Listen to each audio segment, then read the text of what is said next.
Chefs of Reddit, what is the worst and/or stupidest accident you've seen in a kitchen? 1. I worked at a high-end luxury ski resort.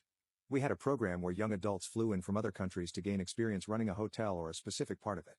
It was a great idea in theory, but since parents had to pay to fly them to our remote ski town, it ended up being a bunch of lazy rich kids. I worked in the kitchen. One girl decided she didn't want to work that day and came up with a genius plan. She wrapped her arm in plastic wrap to protect it, then quickly dipped her arm into the fryer, intending to melt the plastic and get sent home to recover, aka shop and ski. Yeah, it did not go according to plan. The plastic melted onto her skin. I can't remember how long she was in the hospital, but she needed a skin graft and went home afterwards. 2.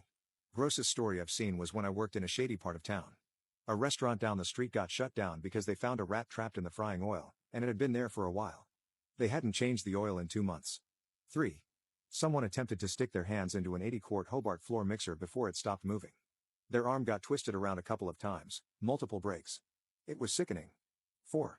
As an 18-year-old assembly chef, I had to tackle my pancake cook before he dumped a 5-gallon barrel of water on a grease fire. I'd asked him to take care of it because I was 8 tickets deep. 5. About 7 or 8 years ago, I was working the line when someone knocked an aerosol can of Vegeline into the fryer, and nobody noticed. After about 5 minutes, the can heated up and exploded, sending 5 gallons of 350-degree oil into the air and then raining it down onto me. 2 months in the hospital and 10 hours of skin graft surgery later, I finally got to go home from that shift. 6.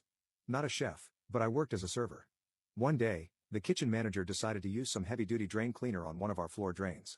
Somehow it backed up and spilled out without anyone noticing. The first one to walk into that part of the kitchen was one of our younger servers, probably about 16 or 17. She slipped and fell into the chemicals. Almost immediately, she felt something was wrong, but our manager was an a-hole, so she kept working through the irritation. About 30 minutes later, she ran to the bathroom. Our head chef noticed she'd been gone for over 10 minutes and went to yell at her. Instead, they found her in the bathroom, bawling her eyes out with severe chemical burns on her back and legs. They rushed her to the hospital. It was the only time in 10 years that the kitchen fully shut down.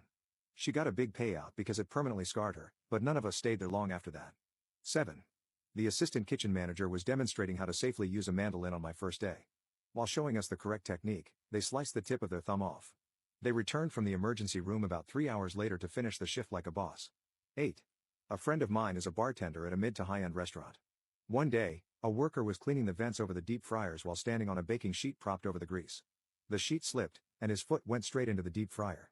He suffered third-degree burns over his entire foot and part of his leg. I asked my friend how the place wasn't sued into oblivion. Turns out, the worker was undocumented.